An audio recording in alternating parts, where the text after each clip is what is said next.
প্রতিজ্ঞা ধারাবাহিকের নতুন পর্বে শুরু হয়েছে ভালোবাসা আর ভুল বোঝাবুঝির এক অন্যরকম অধ্যায়। ছুটিকে নিয়ে অভির মনের টান দিন দিন যেন আরও গভীর হয়ে উঠছে, কিন্তু ছুটি এখনও কিছুতেই অভিকে বিশ্বাস করতে পারছে না। অভি যতই কাছে আসতে চায়, ছুটি ততই দূরে সরে যেতে থাকে।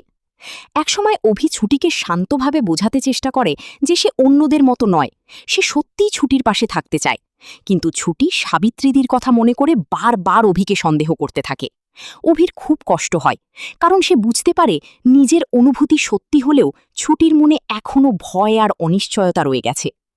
পরিস্থিতি আরও অস্বস্তিকর হয়ে ওঠে যখন অভি ছুটিকে দেয়ালের সঙ্গে চেপে ধরে নিজের মনের কথা বলতে যায়। আর ঠিক তখনই ঘরের সামনে চলে আসে অভির মা। সবকিছু দেখে তিনি সন্দেহ করতে শুরু করেন, সত্যি কি অভি আর ছুটির বিয়ে হয়েছে, নাকি পুরো ঘটনাটাই নাটক। মুহূর্তের মধ্যেই বুদ্ধি খাটিয়ে ছুটি পরিস্থিতি সামলে নেয়। সে বলে অভির জলপিপাসা পেয়েছিল, তাই সে বাইরে যাচ্ছিল। এরপর অভির মা আলাদা করে অভির সঙ্গে কথা বলেন। অভি জানায় মহারতীর দিন থেকেই সে ছুটিকে ভালোবেসে ফেলেছে।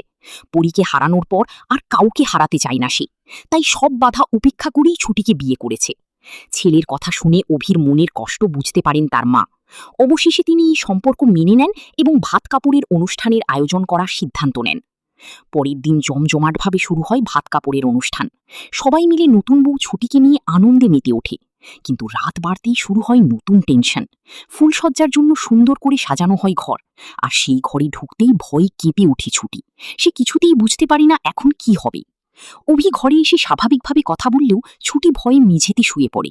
অভি তাকে আশ্বস্ত করে বলে সে সোফায় ঘুমাবে, ছুটির কোনো অসুবিধা হবে না। অভির এই ব্যবহার দেখে ছুটির মন একটু নরম হলেও ভয় এখনো কাটে না। অন্যদিকে ঝুমকি মনে মনে ঠিক করে ফেলে কিছুতেই সে অভি আর ছুটির ফুলসজ্জা সফল হতে দেবে না। নতুন করে আবার কোন চক্রান্ত করতে চলেছে ঝুমকি? ভালোবাসা কি সত্যি এক করবে অভি আর ছুটিকে, নাকি আবার নতুন ঝড় আসতে চলেছে তাদের জীবনে? কমেন্ট করে জানাতে ভুলো না।